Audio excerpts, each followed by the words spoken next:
part of the following was from being a top voice on LinkedIn. So that led to a lot of it. It's an honor that they give people for posting content. Another part of it was just posting different content. I tend to post my partner and I at Disneyland, or I talk about mental health or LGBTQ plus advocacy. So that tends to drive a lot of traffic and following. What I think is important, whether it's growing a business or looking for a job or your personal branding, is really thinking, where is your audience? A lot of job seekers reach out to me and say, it's really important that I post on LinkedIn. I only know one or two job seekers who have landed a job because they've posted on LinkedIn. I know one person who did like a video resume and that got attention of a hiring manager. For executives, I don't know a lot of executives. I don't think I know any who got an interview because they posted on LinkedIn a bunch. I think as an executive, if you're job searching or a typical job seeker, I would say, where is my ideal audience hanging out? Oftentimes it's more your profile. Is it SEO, search engine optimized? That's where I would focus your attention, because recruiters are going to be using that search bar and trying to find people. That would be your best bet, I think, on LinkedIn. If you're an entrepreneur, think where your target audience is. For me, it's LinkedIn. Most tech executives are on LinkedIn, and they're going to find you through that search bar most likely. They might see your content, but a lot of them aren't scrolling through LinkedIn all day. They're busy running companies. So I wouldn't over optimize or over index on content creation.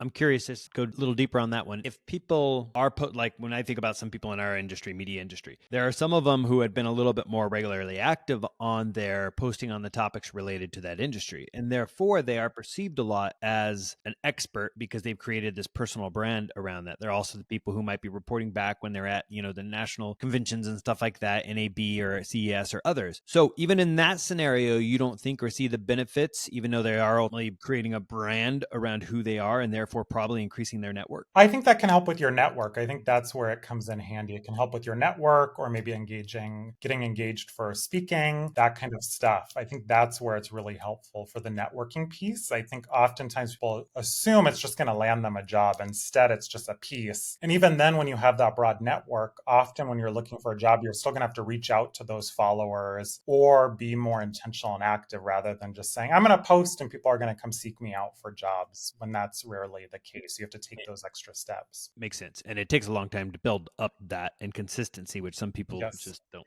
have it in there. Then how are you having your clients, look at, because obviously right there, okay, well, you're optimizing for recruiters who want to find you. But let's face it, these days, even though, yes, some recruiters reach out, but half the time for Art and I, we felt like the recruiters wouldn't necessarily bring us the best people. It came through our network. So how are you recommending for your clients to show up in that sort of way? I think there's two pieces. I think it's one, leveraging your current network that you have. So then if Art, Mike, anyone else is hiring, that they are aware that you're looking for a job. And then two, if you don't have people like Art and Mike in your network, are you building your network and making sure you have people like that in your network? Are you going to conferences? Are you engaging on online networking events? So it's kind of twofold, where you're constantly doing both. Are you building your network? And then are you staying in contact with your current network? And executives are busy. A lot of them are working 50, 60, 80 hours a week. So I encourage them, what's a realistic KPI you can set? Is it maybe every Friday you're going to spend 15 minutes going through and reaching out to one or two people in your network? Even if it's one person a week, that's 52 contacts a year you're staying in contact with. Or if it's two people a week, that's 104. So setting some realistic number of the people you're reaching out to and staying up to date with.